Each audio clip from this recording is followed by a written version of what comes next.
In this week's video, I'm going to be throwing and trimming some really quite small bowls. These are fast objects to make, each one thrown from half a pound of clay, or about 226 grams, and when trimmed, once leather hard, they're usually about half that weight.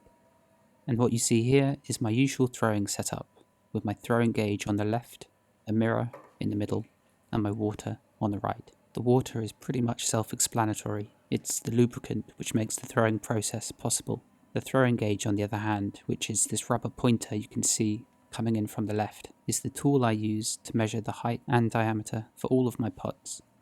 In this instance, it's set to 13 centimeters wide by 5 centimeters tall. And once the point is firmly set, it's very useful as it gives me a point in space in which to aim for as I'm throwing. And by throwing the rim so it just about touches the rubber gauge, I can ensure that all the pots thrown in this batch are identical. I think, when I'm in full stride, and I've been throwing these for a few hours, they're the object I can make the quickest, especially when using relatively soft clay, which makes the centering part only take mere seconds. Once the rough shape is there, I sponge out the excess water from inside the bowl, and then I take a sharp metal kidney which I push into the soft clay, and to ensure that the interior form is the same time and time again, I make sure to use the curve of this tool as the template for all of the bowls. I then lift the pointer out of the way and drape a chamois leather over the rim to smooth it and compress it too. I then drag a taut wire beneath the bowl, and as there's enough clay in the base of these, I can quite easily just pluck them off with my fingertips. My view, of course, when I'm throwing bowls, is very different though. This is what I see in the mirror opposite me, but mainly I just look down from a bird's eye point of view.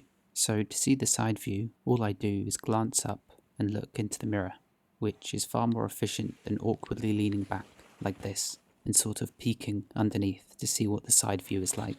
Whereas if you just position the mirror in the correct way, you can see these two angles of the pot just by moving your eyes and nothing else. And all of that might sound really obvious, and you certainly can throw pots without the use of a mirror, but when I do, I honestly feel as if I'm missing an extra sense, or it's as if one of my most useful tools has gone missing, as personally, I find it much easier to see the actual form of the pot from the side, as opposed to a slightly distorted bird's eye view.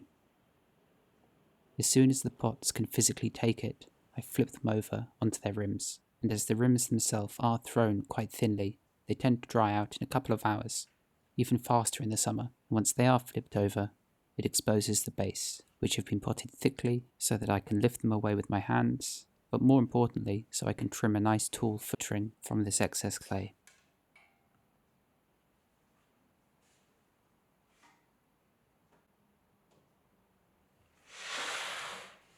And once all the bases are pointing upward, I'll let these pots sit out overnight so that they can turn perfectly leather hard. I dislike trimming pots when they're too soft, as if it's an object I want to trim very thinly, the soft nature of the clay will cause it to either deform or buckle from the pressure of the tool pushing down to hollow out the footring. On the other hand, if you let the clay become too firm, it can be even more of a nightmare to trim. It'll be slow going, and the pressure you need to exert in order to even remove the clay can injure your wrists. There are ways of rectifying them though. Occasionally, if I've let pots get too firm, I'll wrap them up tightly in plastic, spray them all quite thoroughly with water, and then leave them for a day or two to soften up. Or I'll even just dunk the entire pot in water for a second or two, and then lay them out separated on a wearboard so they can dry out. Ultimately though, if they've turned too bone dry, there's very little you can do to salvage them, as dunking or spraying them in water won't cause the clay to become soft again. Instead, they'll simply just disintegrate. So I check all of the bowls as I unwrap them, and even just by feeling the rim of one for a second or two, or the base, I can judge their dryness and whether they need to be trimmed at the start of the process or at the end. So if I find one which is particularly soft, I'll leave it and make sure it's the last one I trim, just so it has a bit more time to dry out.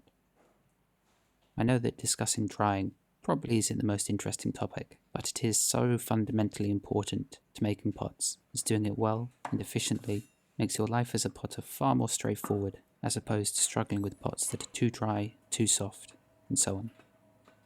So now, these bowls are leather hard, and this is more or less the view I have when trimming these from above. So I'll start this process from this view, and then progress to what I see in the mirror when glancing upward. I begin by tap centering the bowl into the middle of the wheel head, and then securing it down in place with 3 soft lumps of clay. And if you notice, you'll see that the rim of the pot is spinning true, whereas the base portion is just slightly off center, which becomes even more apparent after I score in the line that measures the diameter of my foot ring. And all it takes to correct it is to trim through it firmly enough that the undulation of the clay beneath doesn't influence the movement of the tool.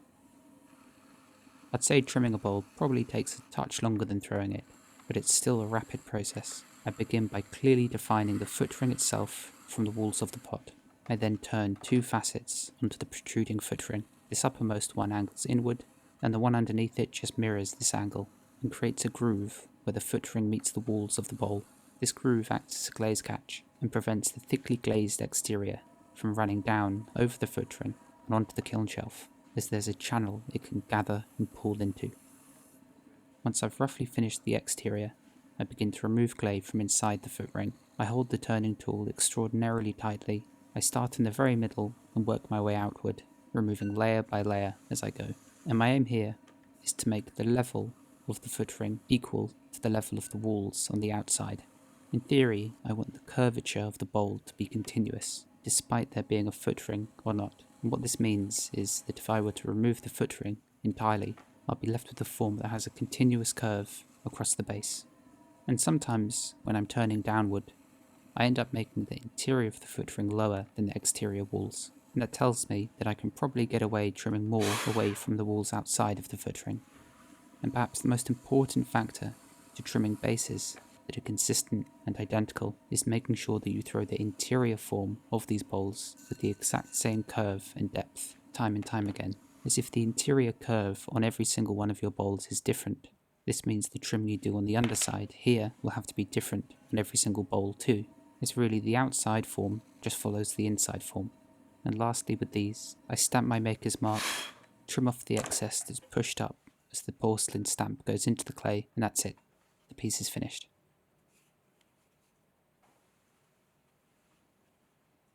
Before the next piece goes down, I make sure to wipe away any specks of clay on the wheel head that might stick into the delicate rim of the bowl. The piece is then centered so that it's spinning directly in the middle of the wheel head.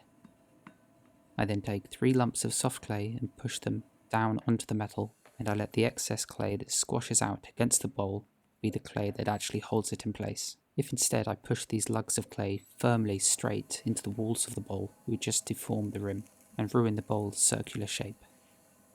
So the view you're seeing now is more or less the same one I see when I look in the mirror opposite me, and if you compare it to the bird's eye view from before, you can see just how much more information I can get about the actual shape of the pot from this angle. The fingers of my left hand aren't just resting there doing nothing, instead they're actively pushing down whenever I'm trimming, just as an extra means of safety to help the pot stay pinned down. And here's that groove I spoke about earlier, the glaze catch. It also creates quite a good region from which you can hold and use the bowl from. I always trim with the wheel spinning quite quickly, as I feel the faster it goes, the more consistent my turning will be. That being said, I'm certainly not spinning at the fastest possible rate the wheel can go. In fact, I don't think I ever use that option. I stay within the middle to fast region, and generally slow down a touch when I'm doing more delicate work, especially at the throwing stage, as I think the RPM really makes much more of a difference when you're throwing pots as opposed to trimming them. Although, truthfully, thinking about the actual rate that the wheel is spinning is something I don't really ever think of when in the moment. It's pretty much entirely subconscious. There's one thing I used to notice a lot when I used to teach evening classes at Maze Hill Pottery, and it's when beginners begin this process, they often place the tool onto the clay and then spin the wheel, and then when they stop the process, they try to stop the wheel at the same moment they release the tool, which often led to an inconsistency being imparted onto the pot at either the beginning or end of the process, when really the wheel should always be spinning before you place the tool onto the clay. And the same goes for when you're throwing too. You should be spinning the clay pot continuously rather than placing your hands onto the walls of the pot and then beginning to spin the wheel. It's easy to correct, of course, but that's also much easier said than done. When you're first learning this craft, it feels like there's a mountain of information you need to be reminding yourself constantly as you work. But sooner or later, a lot of that just becomes second nature. Sometimes, if the interior form of one of these bowls isn't correct, I'll roughly tap center it upright like this, and then I'll firmly push the same metal kidney down into the clay in order to scrape away the inconsistency. It only takes a second or two, but it does make all the difference. And whilst this process is very repetitive, especially when there's 50 or 60 pieces to get through, it's still one that after all these years I really thoroughly enjoy. I can almost completely switch off and let muscle memory take over. And remember, whenever I'm not filming, I have the radio on, or I'm listening to an audiobook or a podcast, and my mind often isn't on the task at hand, which is about as meditative this process gets for me. There's such a sense of gratification that comes when completing large batches of work like this, and I sort of do see these large collections as one piece of work, and it's only when they're fired that they each become their own individual piece. Thanks so much for watching, and I'll see you next time.